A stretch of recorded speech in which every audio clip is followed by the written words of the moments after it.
Hello dear learners, welcome back to Abid Shiksha. Today's current affairs is brought to you by Abid Shiksha. So let us begin. आज का जो date है that is 6th of November and all the important articles are here as follows. पहला है stubble burning in area in key Punjab district 20% lower than last year reveals satellite data. तो satellite data ने क्या बोला है कि जो पिछले साल से 20% कम है stubble burning में. So I think it is a kind of a good news, पर हम देखते हैं कि क्या आर्टिकल आया है. सेकेंड है Chinese varsities that is universities dominate US Asia rankings. India का पोजीशन जो है it has slipped, something which we should focus upon. ठीक है.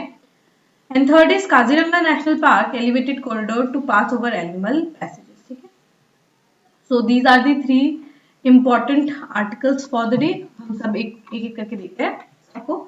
Stubble burning area in key Punjab districts 20% lower than last year reveals satellite data. ठीक है. तो जो satellite data है ये बोलता है कि जो स्टबल बर्निंग है 20% रिड्यूस हुआ है, ऐसा बोला जा रहा है सैटेलाइट डेटा ने. ठीक है. तो हम देखते हैं. While instances of stubble burning in Punjab in October were at a 5-year low, the area that was actually set afire in three major districts, that is Amritsar, Tarn Taran and Firozpur, was 20% less than of the last year. तो last year से 20% कम है कुछ कुछ areas में according to the sources by the Hindu from a satellite imagery confirmed and senior official formerly with the Punjab pollution control board. तो जो satellite imagery है उसमें भी हमें देखने को मिला है रिडक्शन, और जो सीनियर प्रीवियस जो एक फॉर्मर ऑफिशियल थे उन्होंने भी ये कहा है. ठीक है. ये जो मेजर तीन डिस्ट्रिक्ट है अमृतसर, तरन तारण एंड फिरोजपुर, यहाँ पर 20% लेस स्टबल बर्निंग हुआ है. However, the first fortnight of November, that is November 15 से पहले. ठीक है. तो where farm fires in Punjab peak, there may be a surge in the burnt areas. ठीक है. तो जो नवंबर का महीना होता है ना, अक्टूबर नवंबर का महीना, स्पेशली नवंबर 15 से पहले, ठीक है, उस समय वीट उगाया नहीं जाता है, तो उस समय हमें एक सर्ज, एक ऐसा एक सर्ज हमें देखने को मिल सकता है, बहुत टिपिंग पॉइंट पे वो पहुंच सकता है. ठीक है. The government regularly shares daily data on fire count but does not disclose the area burn. The link between fire counts and burnt area is significantly for an accurate picture on efforts to curb farm fires, which in previous year have contributed as much as 35% of daily winter pollution load in Delhi. तो government भी पूरा data release नहीं करती है. ठीक है. Actual area कितना burn हुआ वो सब नहीं करती है, और उसके कारण क्या है, एक वेस्टर्ली का हवा चलता है पंजाब से, पूरा जो है हवा जो है वो पोल्यूटेड एयर जो है दिल्ली में पहुंच जाता है. दिल्ली बिकम्स अ पोल्यूशन डोम. ठीक है. पोल्यूशन डोम का इफेक्ट आप लोगों ने जरूर पढ़ा होगा इन ज्योग्राफी, जहाँ पे एक हाई प्रेशर एरिया में पोल्यूशन जो है इस तरीके से क्रिएट हो जाता है और एक लीड की तरह काम करने लगता है, बिकॉज लो प्रेशर का हवा जो है उसको उड़ा के नहीं ले जा पाता है, एंड जो हाई प्रेशर है इट जनरली सिंक्स. ठीक है. सिंकिंग इफेक्ट आपको देखने को मिलेगा. लो प्रेशर एरिया जो है वहां से हवा राइज होता है, ये आप लोगों को आई थिंक आप लोगों को पता होगा. ठीक है. विंटर में एक high pressure like condition create हो जाता है, उसके कारण जो हवा सिंक करता है, राइज करने की जगह वो सिंक करता है. सिंक करने के कारण एक पोल्यूशन डोम बन जाता है. ठीक है. लाइक दिस, एक लीड की तरह एक पोल्यूशन डोम बन जाता है. ठीक है. Last November, The Hindu reported triggering the Supreme Court to order increased scrutiny the Punjab claims of a reduction in fire fires, but publicizing the fire counts caught on satellite did not capture the reality. मतलब पिछले साल भी supreme court को interview करना पड़ा, लेकिन ये पूरा रियलिटी नहीं बताता है. ठीक है. और भी ज्यादा फायर्स लगते हैं लेकिन रिपोर्टिंग कम होता है. The area actually burned in Punjab has increased in 2022 के कंपैरिजन में 2023 में इंक्रीज हुआ था. This was likely due to farmers burning the stubble after satellite passes to avoid detection. बहुत ही मतलब सैटेलाइट जैसे मूव हो जाता है ना, जैसे आज पंजाब के ऊपर है, कल मे भी वो मूव होकर उत्तराखंड के ऊपर आ जाए, तो जैसे ही सैटेलाइट मूव हो जाता है उसके बाद फार्मर्स फायर पकड़ा देते हैं. ये बहुत ही एक loop hole finding kind of एक थिंग है.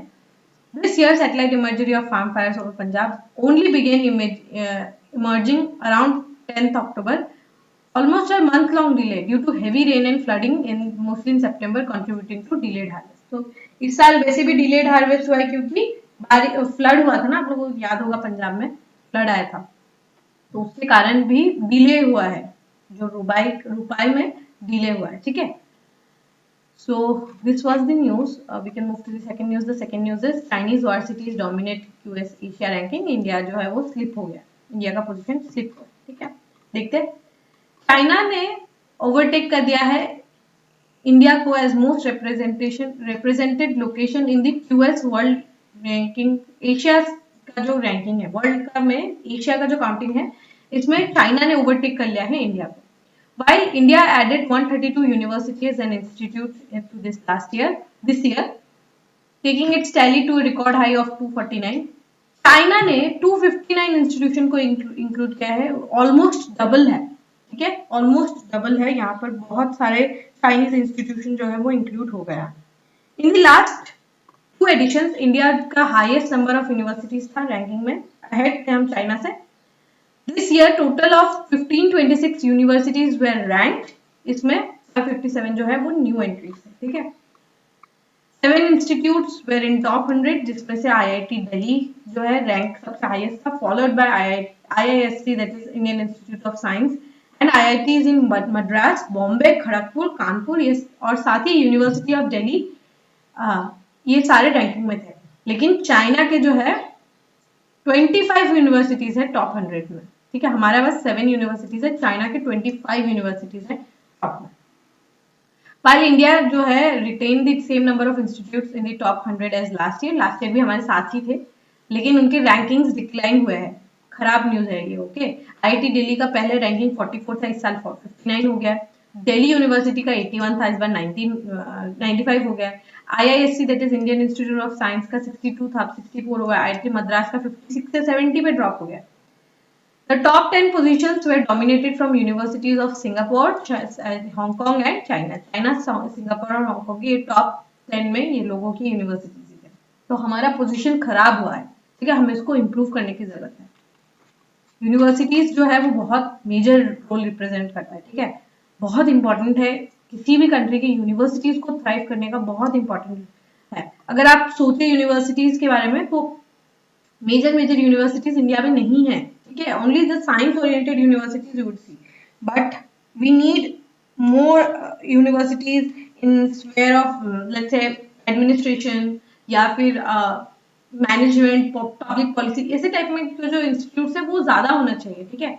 तो उसमें हमें रैंकिंग्स को इम्प्रूव करने की बहुत बहुत बहुत ज्यादा यहाँ पर जरूरत है, clear. Alright, we can move to the last news. The last news is Kaziranga national park elevated corridor to pass over animal passages, ठीक है। तो काजीरंगा जो है, काजीरंगा में हम जो है एक एलिवेटेड कॉरिडोर बनाने वाले हैं, जो कि एनिमल्स को पास करने के लिए इजी होगा। और रास्ते, वो जो एलिवेटेड कॉरिडोर होगा, गाड़ी ऊपर से मूव कर जाएंगे, नीचे से जो है एलिफेंट्स या एनिमल, जो भी एनिमल है वो पास कर पाएंगे, ठीक है। बहुत मेजर रहेगा, इंपॉर्टेंट है, ठीक है। ये एक 35 किलोमीटर लॉन्ग एक एलिवेटेड कॉरिडोर होगा, जो कि काजीरंगा नेशनल पार्क से जाएगा। It will greatly improve safety, free and safe movement of animals. और यहाँ पे क्या होगा, व्हीकल जो है रिलेटेड इंसिडेंट्स जो है, स्पेशली जो रेनी सीजन में व्हीकल, और क्योंकि रेनी सीजन में उनका वहां पे बाढ़ आ जाता है, तो वो निकल के आ जाते हैं, राइट। और लोग इतना तेज से गाड़ी चलाते हैं कि बहुत सारे का जो है यहाँ पर डेथ हो जाता है, ठीक है। तो ये डेथ को रोकने के लिए यहाँ पर एनिमल कॉरिडोर, 9 एनिमल कॉरिडोर जो है ये बनाए जाएंगे, और ये एलिवेटेड रोड के हिसाब से बनाया जाएगा, ठीक है। At present around 5000 to 6000 vehicle pass करते हैं नेशनल पार्क से एवरी डे, ठीक है, which restricts the natural movement of the animal. क्योंकि एनिमल को जब वो मूव करना होता है, उस समय दिन के समय पे बहुत गाड़ी चलती है, तो रात के समय पे उनको जाना होता है। रात के समय पे भी क्या होता है, बड़े ट्रक्स मूव करते हैं, तो कभी कभी क्या होता है, बहुत ही ज्यादा मैन एलिफेंट जो एनिमल कॉन्फ्लिक्ट है वो आ जाता है, और बहुत बार उनका डेथ भी हो जाता है, ठीक है। फ्लड्स के समय पे सबसे ज्यादा आपको ये इंसिडेंसेस देखने को मिलेगा, फेटल इंसिडेंसेस आपको सबसे ज्यादा फ्लड के समय पे देखेंगे। मोस्टली जो है डियर्स जो होते हैं वो इस कॉरिडोर से मूव करते हैं। और उसके बाद क्या है, while even in normal times elephants जो है फ्रीक्वेंटली मूव करते हैं, और बहुत ही ज्यादा हैवी ट्रैफिक भी हो जाता है।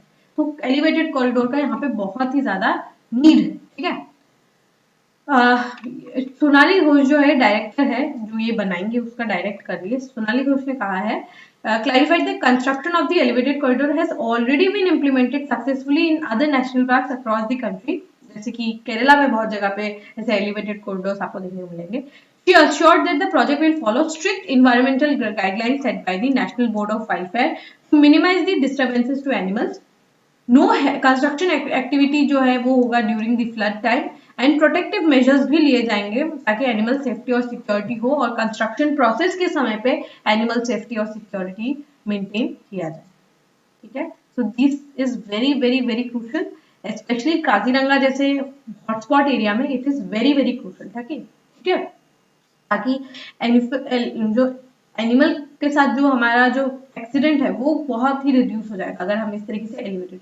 तो ये अगर एक रोड है बहुत ही हल्का सा एलिवेटेड इस तरीके से एक कॉरिडोर बनाया जाएगा. It will be less of an height from a flyover. Flyover का हाइट कुछ इस तरीके से होता है, बीच में बहुत सारे ऐसे आपको पिलर्स देखने को मिलेंगे, यहाँ पे भी मिलेंगे पर इस हाई फ्लाईओवर से थोड़ा सा कम होता है. एलिवेटेड कॉरिडोर का हाइट थोड़ा कम रहता है as compared to a flyover.